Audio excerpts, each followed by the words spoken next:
देखिए, जब भी कोई नया व्यक्ति जब शेयर मार्केट में आता है तो उसे समझ में नहीं आता है और उसे एक बहुत ही बड़ा कन्फ्यूज़न रहता है कि आखिर ये इन्वेस्टमेंट क्या है और ट्रेडिंग क्या है। ये दोनों में फ़र्क क्या है, ये वो सोचते रहते हैं कि आखिर ये दोनों एक ही चीज़ का नाम है या फिर ये अलग-अलग चीज़ है। और इसका सोचना ज़रूरी भी है, इसके बारे में नॉलेज होना ज़रूरी भी है, ताकि आप ये फ़ैसला कर सकें कि भाई कौन मेरे लिए बेटर हो सकता है।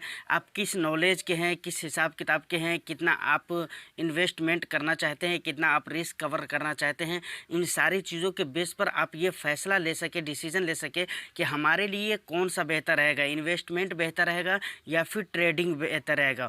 तो दोस्तों, आज की इस वीडियो में इन चीज़ों के बारे में मैं खुलकर बात करने वाला हूँ। तो चलिए वीडियो को शुरू करते हैं, लेकिन उससे पहले एक छोटा-सा रिक्वेस्ट।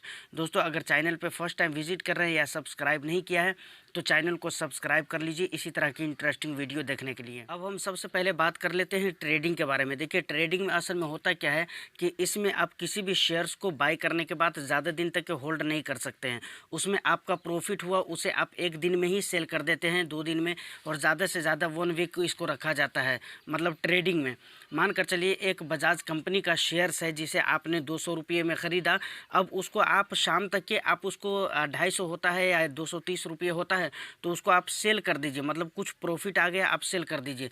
ज़्यादा से ज़्यादा 1 वीक तक के इसमें रखा जाता है। और ट्रेडिंग के लिए बहुत ही ज़्यादा नॉलेज की ज़रूरत है। टेक्निकल एनालिसिस आपको करने आना चाहिए। ये सारे कुछ ग्राफ के ज़रिए आपको पता लगाने आना चाहिए कि किस डायरेक्शन में जा रहा है ग्राफ, ताकि बहुत सारे टेक्निकल एनालिसिस के ज़रिए ये अंदाज़ा लगाया जाता है ट्रेडिंग में कहाँ पर ये ग्राफ जाएगा तो हमें इन्वेस्टमेंट करना है और कब हमें अपने शेयर्स को सेल कर देना है, ट्रेड कर देना है।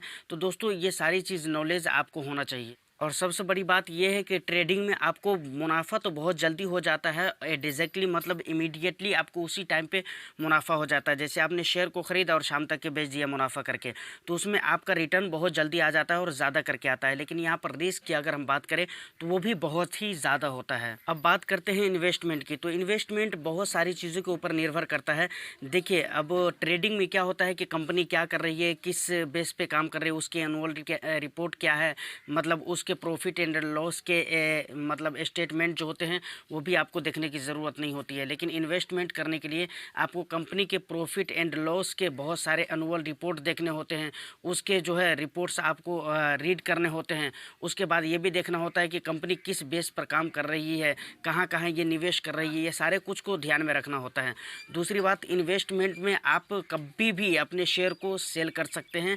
मतलब 1 साल के लिए भी रख सकते हैं, 2 साल के लिए भी, 10 साल के लिए भी। लॉन्ग टर्म के लिए तो लोग 10-10 साल से भी ज़्यादा के लिए शेयर को होल्ड करके रखते हैं अपने डीमैट अकाउंट में। अब इसमें प्रॉफिट की बात करें और इसमें मकसद जो होता है लोगों का, इन्वेस्टमेंट में अक्सर लोगों का जो मकसद होता है वो होता है वेल्थ क्रिएशन होता है।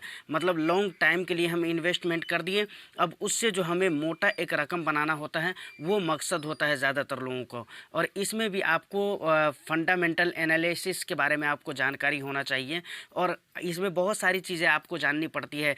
जैसे कंपनी किस बेस पर काम कर रही है, कंपनी के एनुअल रिपोर्ट के बारे में जानना पड़ता है, बहुत सारे एनालिसिस इसमें भी करने की ज़रूरत पड़ती है।